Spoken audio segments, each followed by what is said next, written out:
All right, we're live from an airport. We will not say which airport here, but we're live with Julie Kratz, and we were just talking about when something doesn't go well, it's very difficult to have a positive attitude, I would say, about it. And when you want to control the situations, it sounds like your situation right now. Yeah. It is. I think, it's easy for people to say, oh, it could be worse. Oh, at least Yeah. you have this. It's great. You get to travel. But it's frustrating. It's frustrating when things don't go the way you had in your mind. Yeah. And letting go of that and being a free spirit. Yeah. Yeah. You know what's interesting? I was just having this conversation that it's very easy to front run. So I mean by like if you're winning a race or your record is 10-2 on whatever it is, it's very easy to feel good about it. It's like no effort to try. It's like, oh, we're doing great. I mean, Mhm. but if you're 2-10 or you're behind, it's very difficult to feel good about it and to be positive. Yeah. Yeah. Well, it's your own ego that you want to protect. I mean, Yeah. people want to believe they're in control, they're the winner, that things are working out. And when they're not, yeah, it's that self-protection kicks in. Yeah. So, we had for people who are going to listen. So Julie and I had a conversation before this offline. It was lovely. It was amazing. Julie's an awesome person. But we didn't actually talk about diversity point on there, which is funny. We never talked anything about it. We I should talk totally about talk. that. I talk about it all the time. I didn't talk anything about that with you. I was just like, hey, let's get to know each other as humans, which It's at humans. the core, that's what diversity work is really about, getting and appreciating the differences that we all have. Yeah. But obviously there's way more to it than that. Yeah. Well, how did you come towards this idea of a diversity point and appreciating humans? Like, where did that come from for you?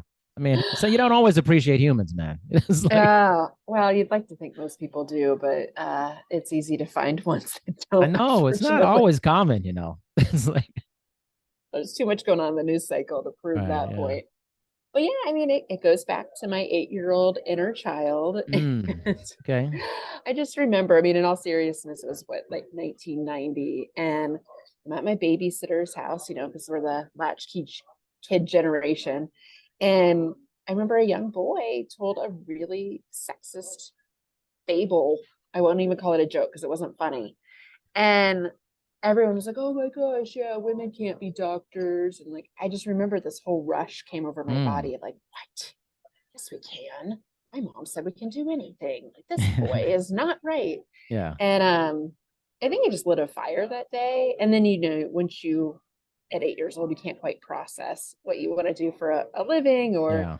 what that's going to look like. But I really manifested that was my first real experience with inequity or realizing the world wasn't equal as I had been told. And then, in our corporate America, it becomes really obvious. Hmm. There was no one like me ever in meetings, and I'm a white, straight, cisgender, non-disabled woman. So I really don't have a lot of disadvantages Yeah. by those dimensions. But being the only woman, people talking down to you, people asking to take notes, being like overlooked for promotions, like, oh, Julie doesn't want to be promoted right now. She's really busy, she's pregnant, and you're like, Wow. what? Thanks Come for making on. that decision for me. Yeah. Thank you.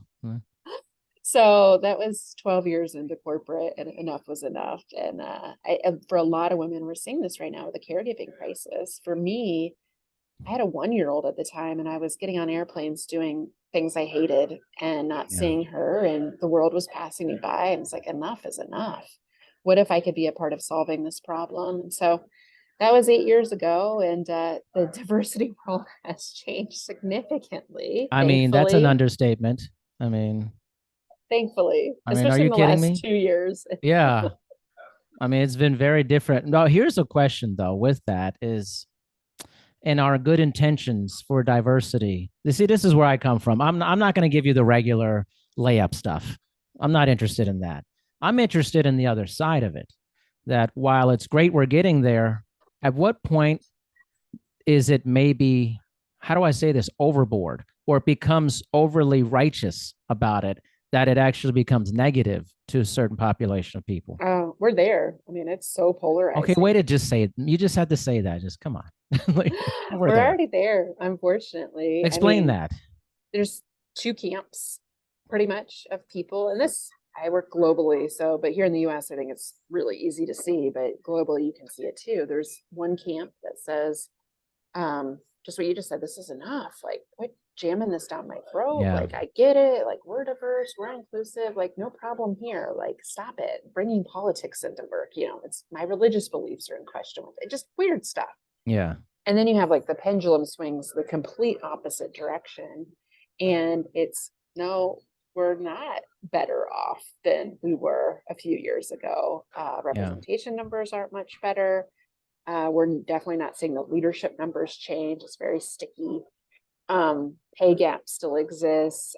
Women are exiting the workforce at much higher rates than men. People of color are still being discriminated against and don't want to go back to the workplace. So it's like, how can you pretend there's not a problem when Yeah. anybody that experiences those things, it's very obvious it's a problem to them. So unfortunately, you have two very polarized belief systems. And where I try to come at it is this magic middle, you know, the murky middle, 90%, I think, of the conversation needs to happen somewhere in between those extremes. Where, yes, you can have your values, your beliefs. No one's asking you to change those. We are asking you to respect other people's values and beliefs. And that's not just in the workplace, but like as a human in general.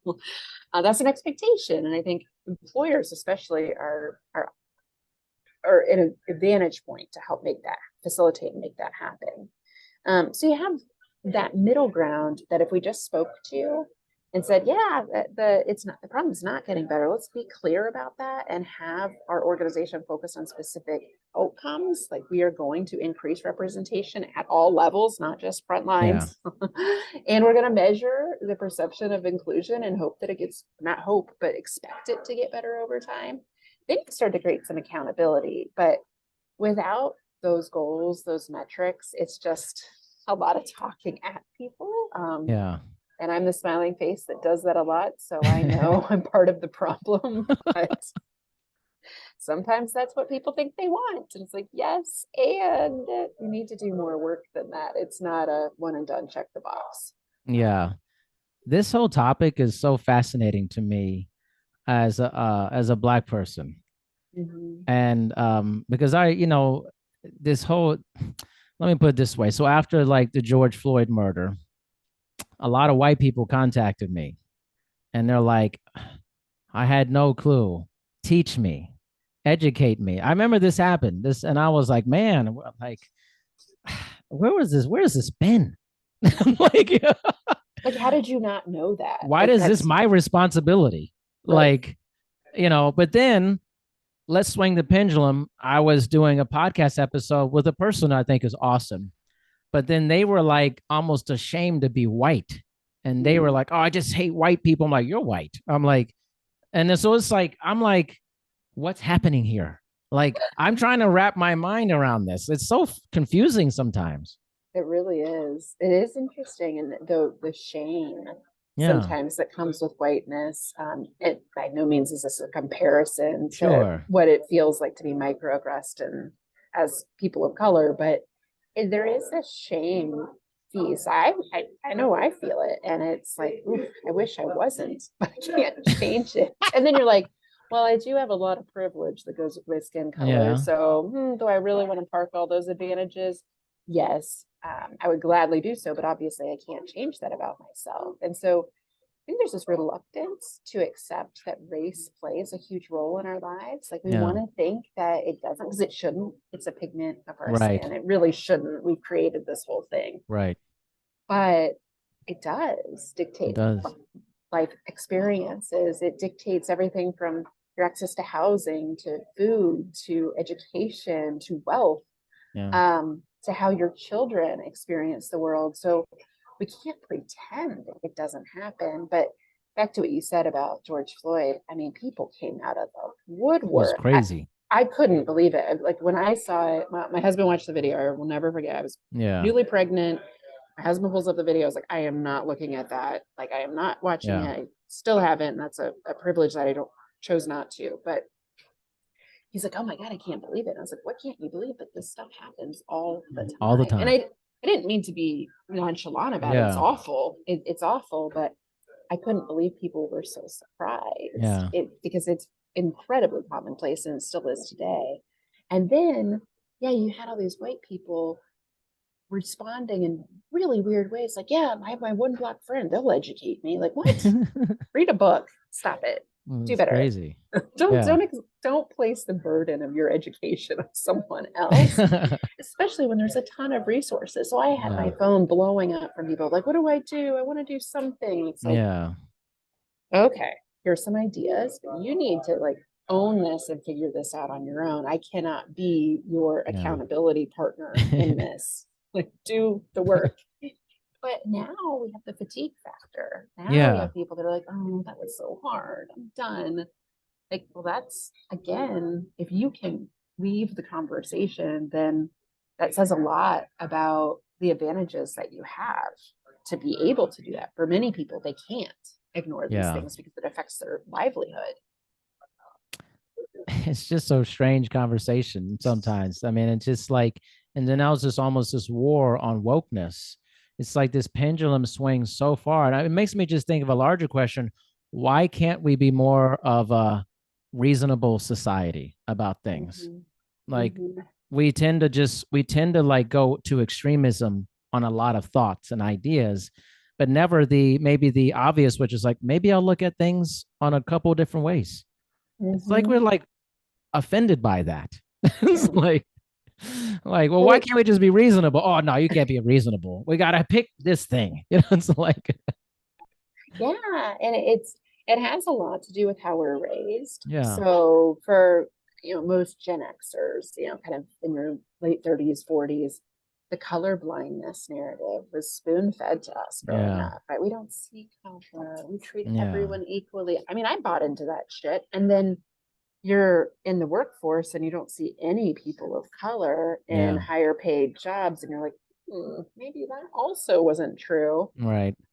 And so that cognitive dissonance of having to unlearn something and then learn something new is actually really incredibly difficult for our brains to do. Our brains like patterns and predictability and categories and associations. So when you disrupt that, it actually causes like a lot of work to happen. Yes. So for people that are like, oh, I can't do it, it's just too much. Like there is some truth to that. Sure. And again, do the work. Like embrace paradox, like the both and. Yes, you could be a good person and also make a mistake.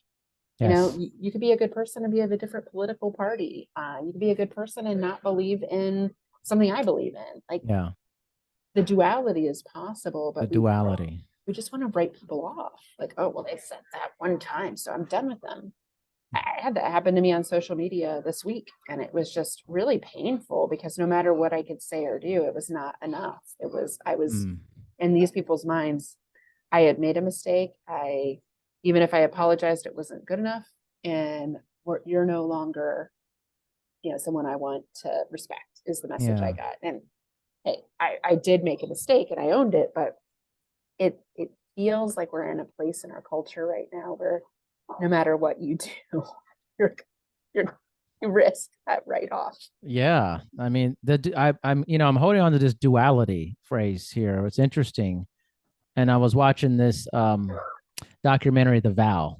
It's about the NXIVM sex cult thing. It's very interesting. It's like incredible, but it's essentially one of the main people in it who was sentenced to jail, but had a lot of remorse about her role in it, and still seeing other people who are still like caught up in it in some level. And she made this great analogy. Because essentially it's like, well, like if you think I've been in the ocean and nothing bad has ever happened to me in the ocean, so therefore nothing bad could ever happen to you in the ocean. Yeah. Right. And this is what's happening. It's like, well, I'm into this, so I don't know why you're having a bad experience. How could you be having a bad experience? I've never had a bad experience, but yeah, you can have both a good experience in this area and also bad things can be happening in that same area. You just may have not witnessed that yourself for Yep. that. We're Yeah. struggling with that, I think, in Yep. our society. It's two terms that come to mind is lived experience. If you haven't Mm-hmm. had the lived experience yourself, it's you need to empathize and understand, even if it didn't happen to you, it's possible it happened to Could somebody happen. else. Yeah. Right. And and two, like how people react sometimes to different lived experiences, like, well, what were you doing? What were you Were you doing? there? Wow. Oh, someone would never say that to me. And it's like, what, like, do you not believe what I'm telling you to be true? Like when someone shares something hard, believe them, Believe them. Yeah. listen to them, and park your own experiences on the sideline for a few minutes because it's not about you. Yes. Yes. It just feels like that idea is getting lost more and more. Yeah. It's like these two things can exist at the same time. They really can. Right. It's like, Yeah. And it's, we know that for democracy to work, which I'd like to think we're all on the same page I on mean, I that, hope but who so. knows? Who knows? But for democracy to work, we have to listen to different perspectives. Like Yeah. we have to wrestle with different perspectives. And we've created just this, again, these vacuums that are just hard trenched. And Yeah. it's going to be really hard to solve problems together if we're unwilling to listen to somebody that has a different perspective than we do. But do you see that in your own life that that's a pervasive thing, this kind of silo mentality, or is it much different than what you than the narrative, the national narrative different than your personal narrative? What you're saying? Well, I live in Indiana, so Okay, let's stop. You're in Mike Pence country. I'm sorry. I was trying to like, people do that. Like, oh, wow, you're like, we're all evil people or something. No, so no. And who's your I state? Come on. live in a city, so there's a lot of progressive thinking. But Of course. it's just, it's interesting how you can fall into these buckets yourself. I mean, I'm kind of embarrassed to say that sometimes because it's like, oh shoot, they're gonna think I'm, Don't you say you're know. from Indiana. Don't do it. Then I compare notes with my friends and people in my community. Like these are very open-minded Yeah. people that have similar values to me. So it's not as simple as that label, that category. Yeah. But yeah, no, I experience it. I mean, come election time, quick funny story, well, funny kind of. But this past election cycle, diversity was literally on the ballot for our school board, and it's a big thing in a lot of. Like in what way? What do you mean? Like, So the school board opens up a few positions every midterm election, and so for our community, 3 spots were open, and they ran on slates of candidates because it's hard to finance. There was one that was overtly pro diversity and inclusion in our schools, and there was one that was overtly not anti diversity and equity and inclusion in our schools. I mean, that was the platforms they ran on. yeah. So I volunteered to support the pro diversity group. Had the T-shirt, stood outside 50 feet from the entrance. And lo and behold, I arrive and there's somebody from the anti-diversity movement standing there that I have to stand with for 3 hours. So somebody that completely does not believe in what I believe in. And this Yeah. is very core to my values. You don't mess with my kids. Like you can mess with me, but like you're going after my kids now, like shit's getting real. Yeah. So this guy, um, older gentleman, didn't have kids in school, It's which I was nice of like, you to say it that way.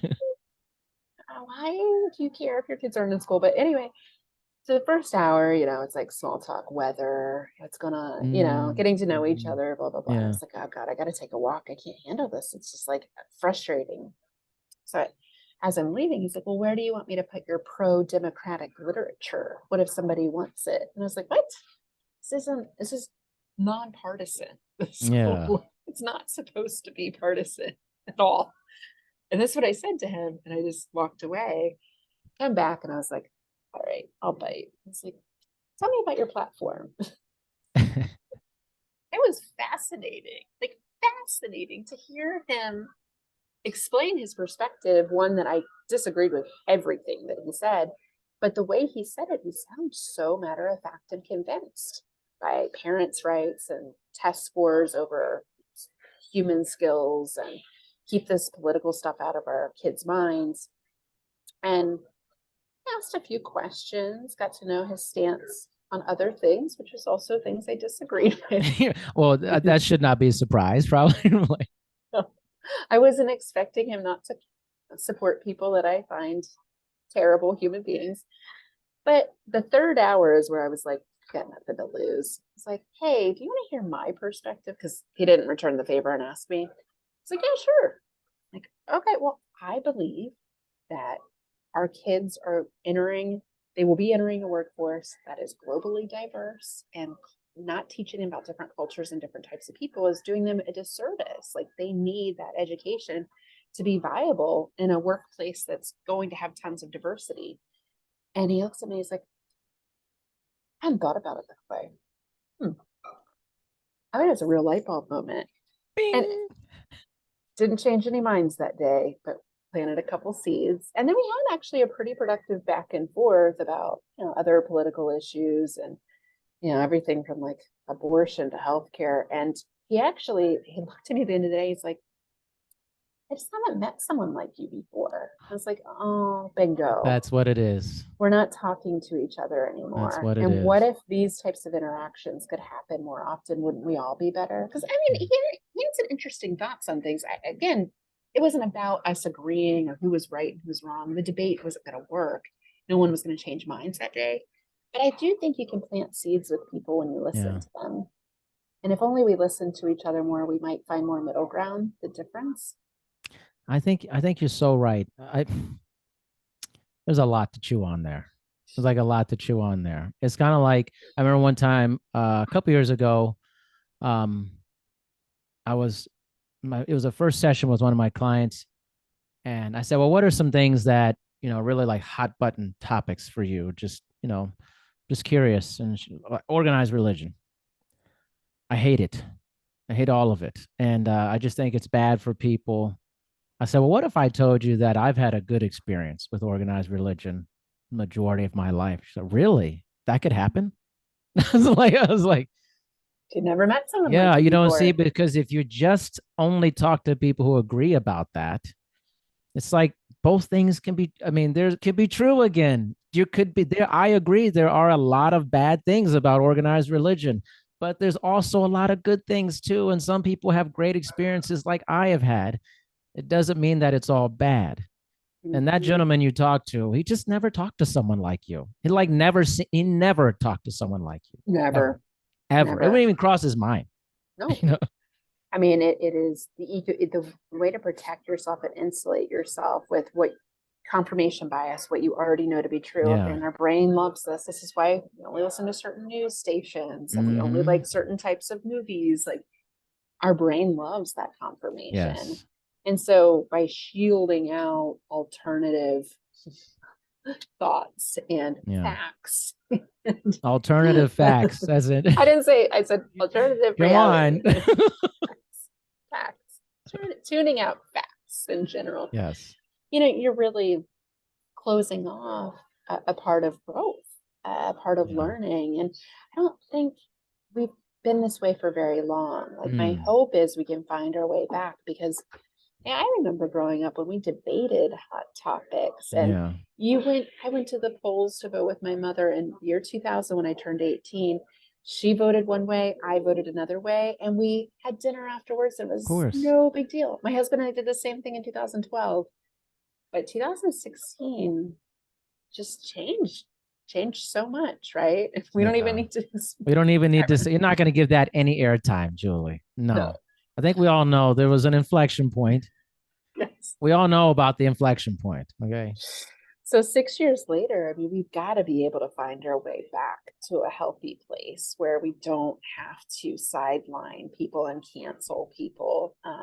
Egregious, really harmful behavior, of course, right? Sure. But for people that make a mistake and bumble and stumble, like, can't we try to find something like a nudge towards them instead of like this like withdrawal from them? Yeah. Canceling thing, I don't really understand that much. It's just because it's like, people love a comeback story. They generally like redemption. And if you don't allow redemption, or you don't allow forgiveness, then you're damning the thing that you say you love, the great comeback story, the Rudies of the world, the failures from worst to first type of thing. If we can't allow a worst to first to happen, then what do you have at that point? Yeah. Well, and that's the story of America was Right. built off of the underdog story, right? That was our inception. Yes. And in reality, we didn't create an equitable society. We For still don't sure. have one, For sure. Yeah. but I mean, people do appreciate that's actually in other cultures, the underdog story isn't nearly as compelling That's as it is right. here. That's right. That's part of our strength. That's part of that, even though it's the myth of meritocracy, but the fact that we can pull ourselves up and, Yeah. someone like me that came from very humble beginnings can run a very successful business and create generational wealth within one generation. I mean, that's still possible here, Yeah. which gives me hope for people. But unfortunately, we have systems that keep make that much more difficult for Yeah. other people too. So I recognize my privilege in that, but it still gives me hope. Yeah. Here's a simple yet hard question. Why is skin color so divisive to people? I mean, no one wants to think about slavery. No one wants to think they would have Mm, been complicit with it. Right? Like, what if I was born in those times? Like, what would have I done? Like, what would I have really done? And I think everyone wants to think I would have never. But no look at way. how many people did. How many people went along with it? Yeah. You probably would have gone along with it. I'm serious. How do I'd you like to know say I you wouldn't. wouldn't? You're talking about your version of yourself now in this era and this time. But the story of slavery is also incomplete because slavery is not doesn't have like a foothold in America, just America. It There does, have been yeah. slaves forever. Black people have put people into slavery too. Right. Yep. Okay, it's just all I'm saying is it's been a pervasive thing throughout humans' history, dominating other people who are different than they are. Of course, in America's story, I mean it's bad everywhere, but it feels it's like, man, you get two people you start at a certain place and you essentially fucked one side of it really hard, right? And there's people who just don't Yep. want to believe that that's true, but it is true. It's like we have to come to this reality, but it doesn't mean that you're bad because it's true, Right. Right. right? It doesn't. But it's a reality, And I think that it's a shame trigger for people, right? Well, right? like, so I didn't work hard for what I have. Like, you're telling me if my skin color was different, my life would be different. And I've seen it happen from all races. This just wanting to make that problem go away. Like, Yeah, no, that's not what's affecting me, or that's not what's contributing my success or lack of success. I got through on my own merits. And that's very in our DNA as yeah, Americans. We're taught that from a very young age, the work hard, it'll pay off yeah, myth.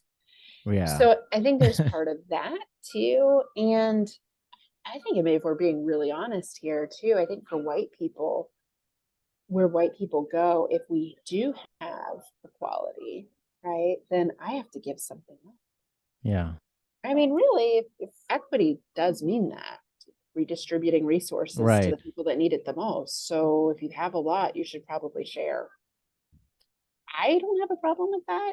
yeah, Other people see it as a zero sum game. We're like, now I have to give up something that I've earned.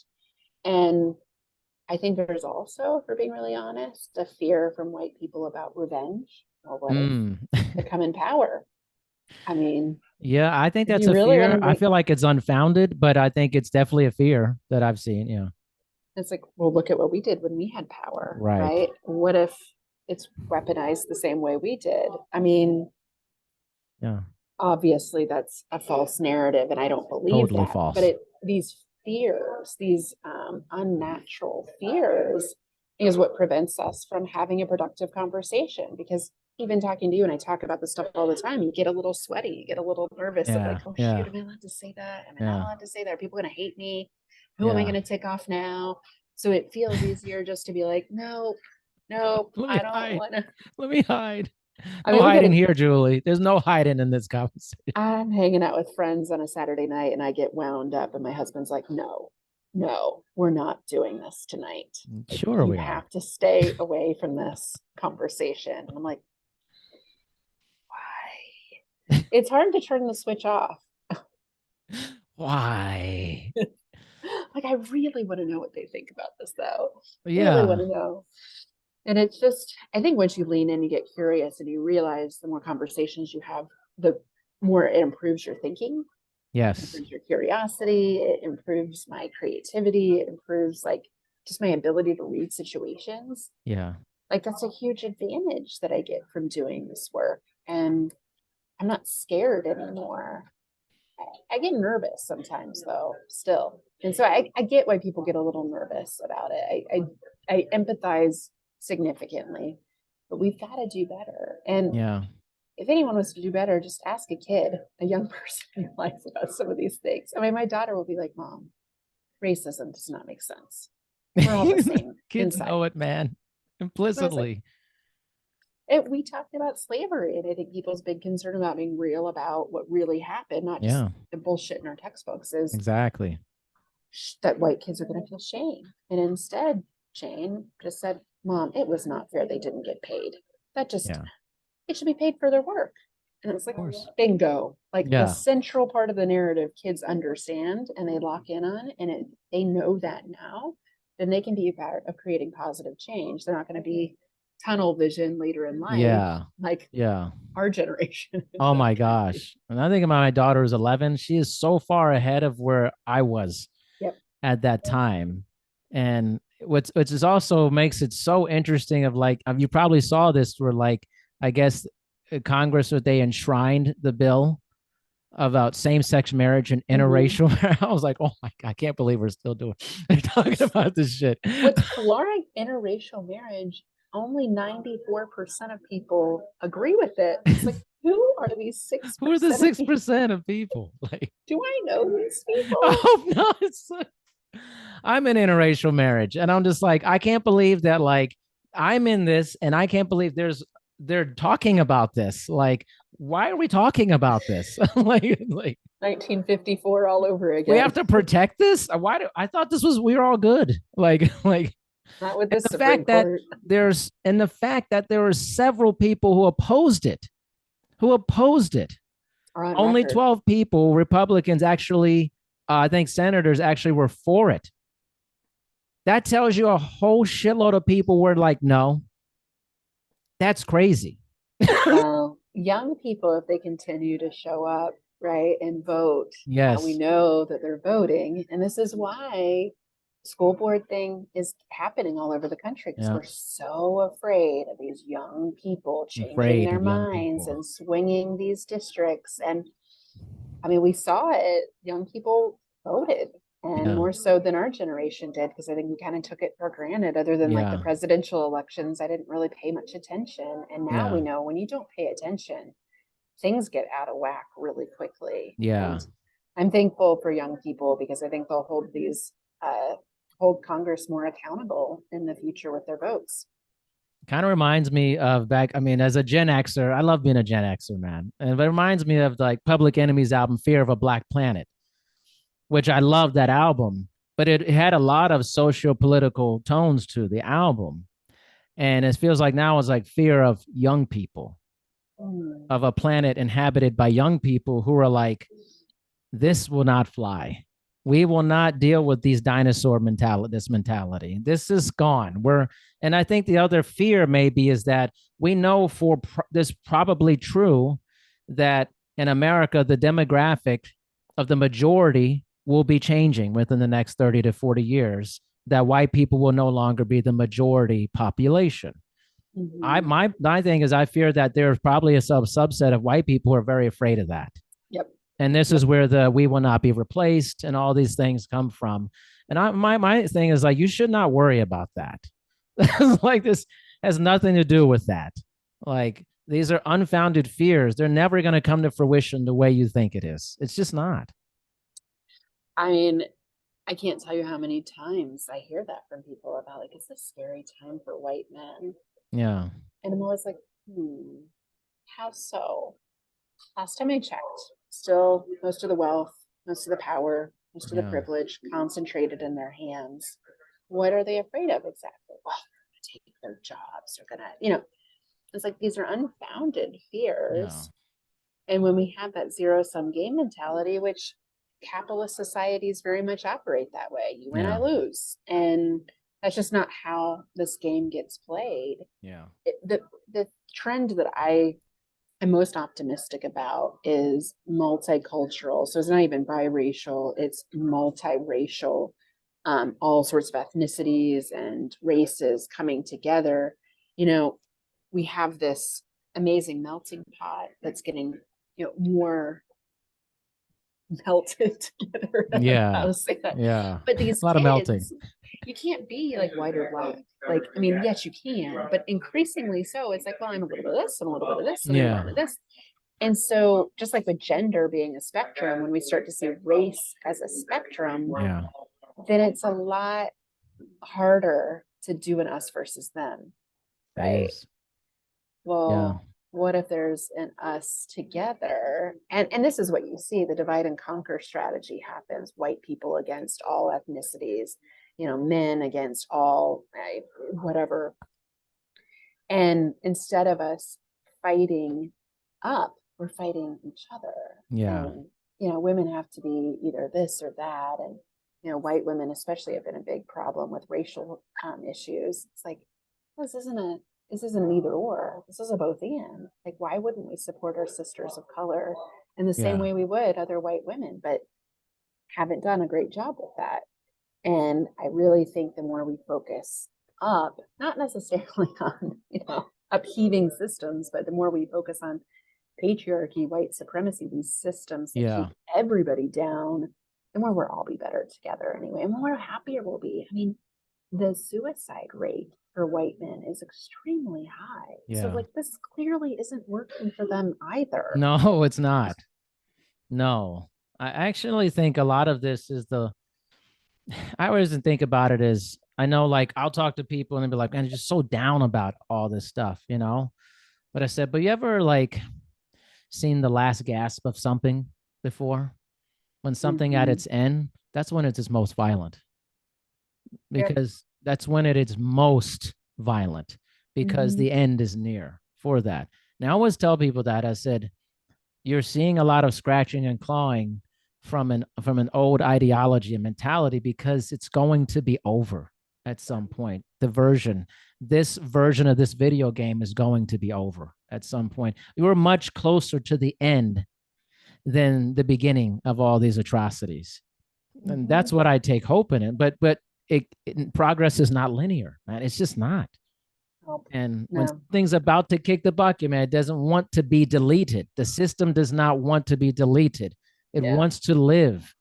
And so we become violent towards the end to try to remain relevant, for that.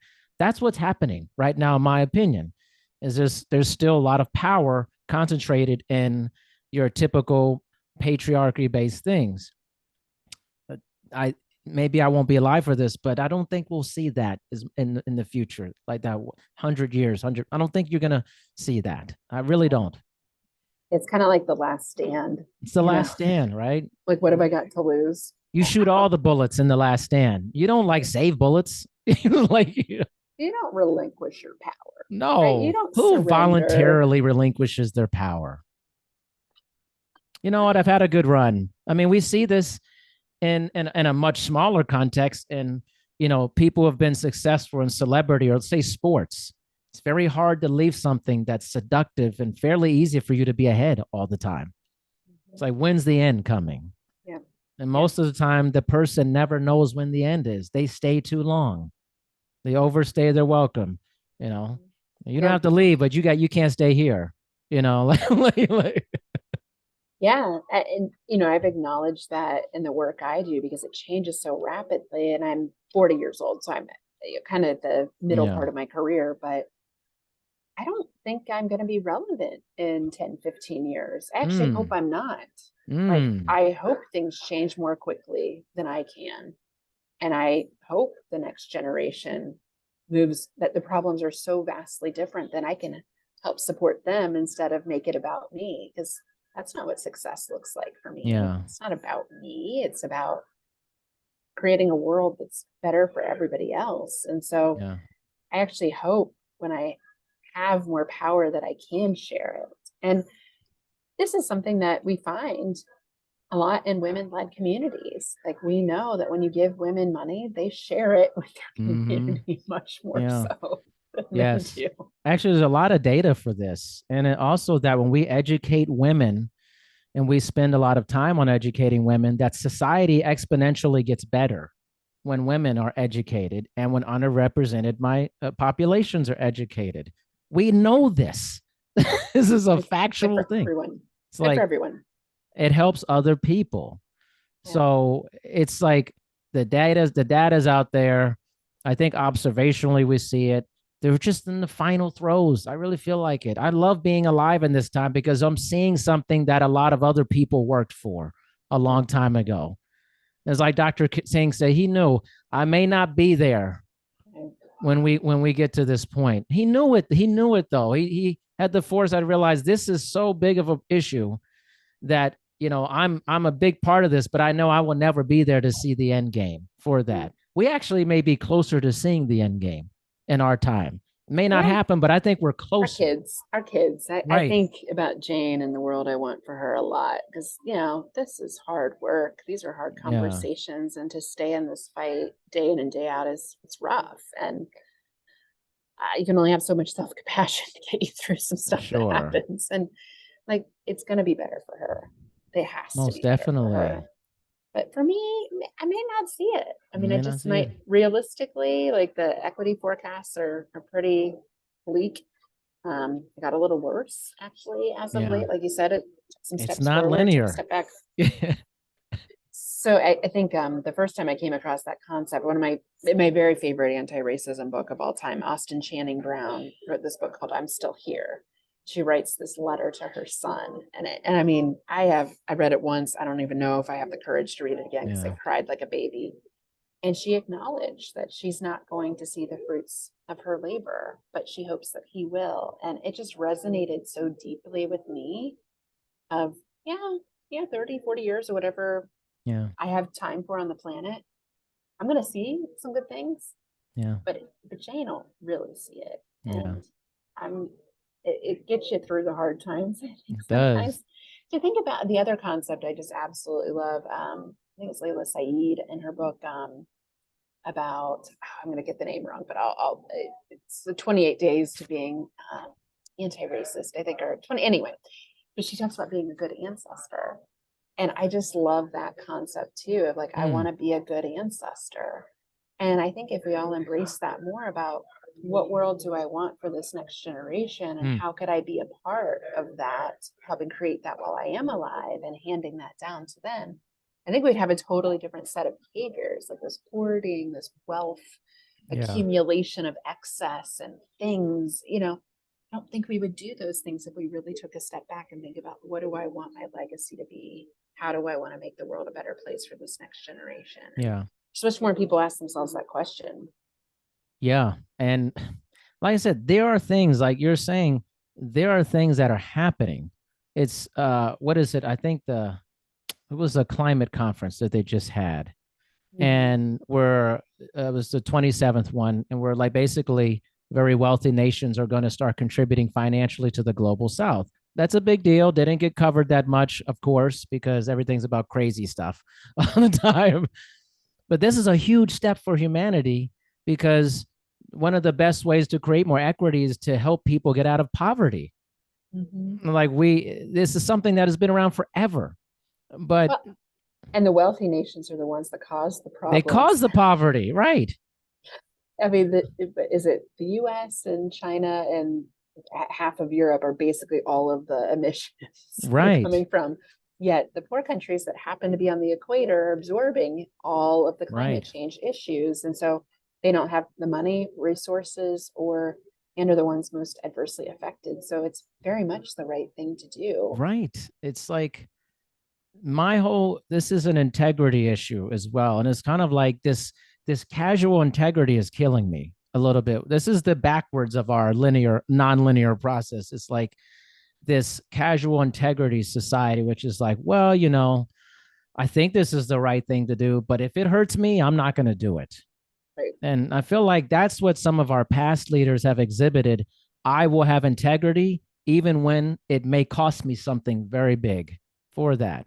I think we have to have a little more of that is, hey, this is probably not going to benefit me financially, may throw me back a little bit, but it's better for people for that. I don't see that enough, I feel like. Well, and I don't know if it has to be huge, honestly. No, it doesn't. I mean, maybe just think about like when you have enough money to pay your bills and live the kind of life you want, like what if, just an idea here, that the excess that you had, you donated to a good cause, or you contributed your labor with your free time towards good causes. Like, I don't think it has to be this like monumental gift that you have to do. I mean, the Patagonia story, I just was so amazed by.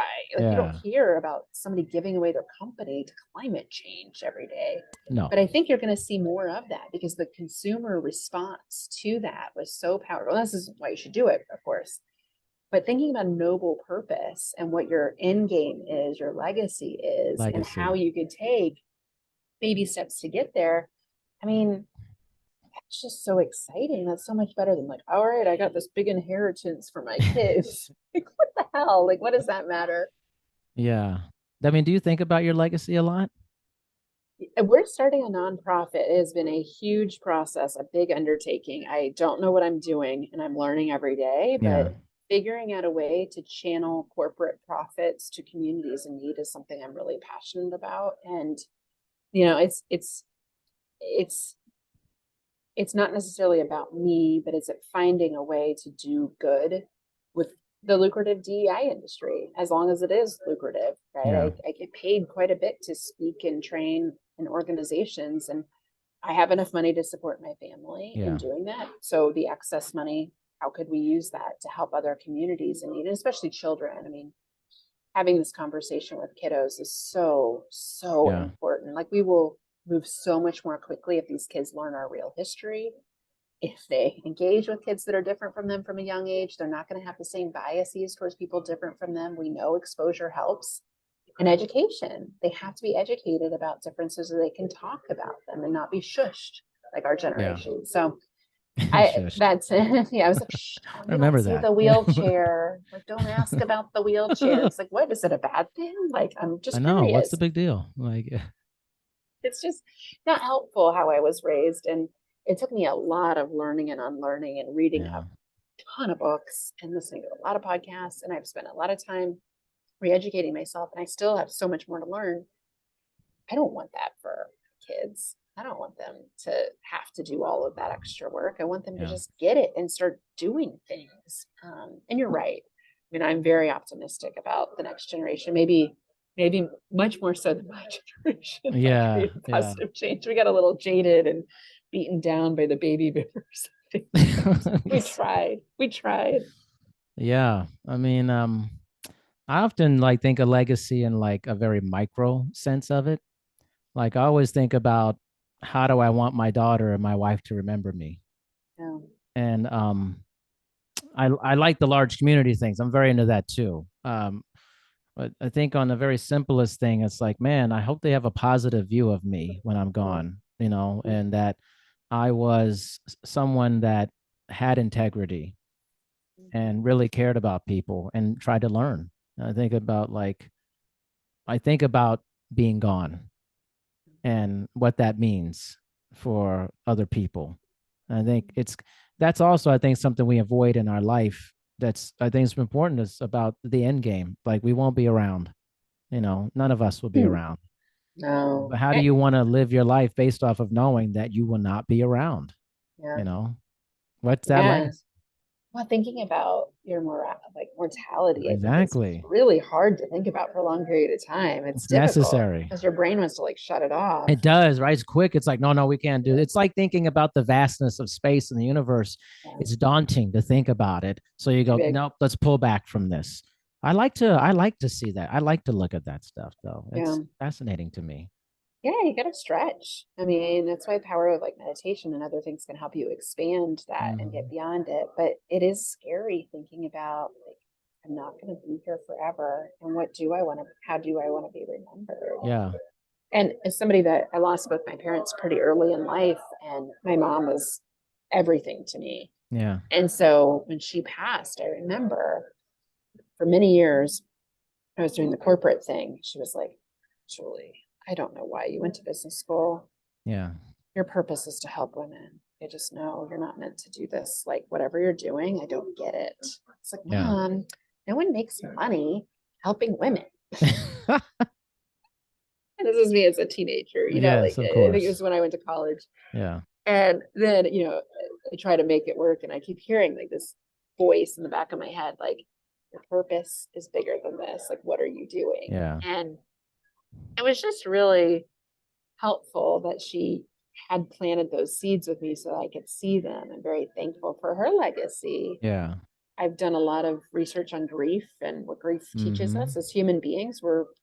As animals, humans are like one of the only animals that can grieve for each other. So it has to be there for a reason. Mhm. There's lessons to be learned. And the meaning of her life for me is helping me to live out my purpose for my girls. And Yeah. so, what is that going to look like later, right? What is it going to look like for Jane and for Dylan and my stepdaughter? I don't know, but it's exciting to think about. I mean, think about this. This is mind blowing, right? You and I are having this conversation. This conversation, this video will exist beyond our time on this planet. Yeah. Some human is going to watch this when we're gone.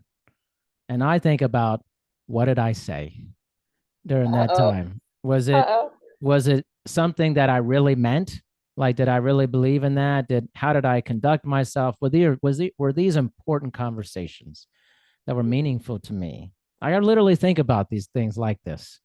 Like, there's a future when you and I do not exist in it physically, and someone's gonna say, "Oh, let me press that. What is that? What is this conversation about? Julie Kratz, Darian Parker, diversity. What is this? That's strange to me. Like, it's Yeah. like It's really real crazy. though. It's It's real. It's real. gonna happen, man. It's like And that's the thing. Things are archived at a much higher rate than they were. I don't have right. many. I have like an old VHS movie of my Yeah. mom from like the 80s. I Right. don't have anything good footage of her because cell phones weren't good enough for Right. video or even great picture taking back then. And yeah, it'll be very different when we Very different. move on. There's a slew of content. Slew. I mean, you can make movies about people. Like, I was telling my wife the other day, we were watching a documentary, and I said, you realize documentaries of the future will be way easier to produce because there's so much content. People Live are footage. always filming themselves. They'll always have very current footage of that person. Great You won't point. have to go, hey, go in the old attic and find that old recorder. Like, let's see what's on there. It's just like, go in the cloud, pop it, take it here. The stupid thing you put up here, it'd be like everywhere, like spewing your life everywhere. It makes activism all so much easier. I mean, like Right. back to George Floyd, had we not gotten that Right. video, like would people feel the same way if they didn't have to see it? Exactly. It makes reality much easier to depict. It also brings in a flood of other perspectives, so it muddies the waters a bit. But it is interesting to think about that. Yeah, I love to go to documentaries. You're right. Like there could be a ton. There's so much content to be So much cultivated. content. You can almost produce it instantly because you don't even have to wait for it. It's just there. And Yep. it's like, wow, these future documentaries are going to be like wild because it'll be like literally right up to the time. Like, it's just there. And I Yeah. see some of the stuff now. I'm like, wow, there's a lot of footage, like Mhm. a crazy amount of footage. Why did this person have so much footage of their life? That'll be everybody, most Right. people. Right. Like, oh, okay. It's, I mean, somebody could splice together all of my podcasts in the Yep. future, just me talking to people. They could Yeah. totally do that. Like, so much of it, you know. Oh wow, the highlight reel. That would Yeah, be just good. oh, there's Julie. It's like